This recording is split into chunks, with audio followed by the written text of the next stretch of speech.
هلو يا حلوين، ازيكم عاملين ايه؟ وصفة النهاردة بقى هي لذة شوكليت كيك ممكن تاكلوها في حياتكم بجد.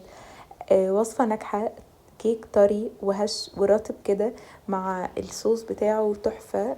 يعني انجح كيكة وانجح صوص شوكولاتة بجد هتعملوه. خطيرة في الجو ده، ناكلها باردة كده بتبقى تحفة. كمان لو رايحين البحر ناخدها على الشط كده بتكون خفيفة وسهلة وحلوة قوي.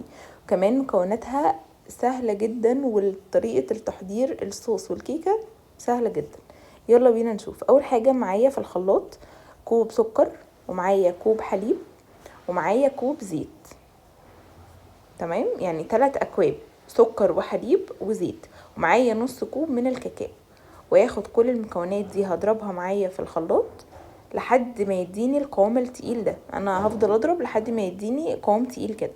القوام التقيل ده انا هاخد منه زي كوباية مثلا او كوباية الا كده، وهاخده على جنب وهسيبه. هنشوف بقى هنعمل بيه ايه بعدين.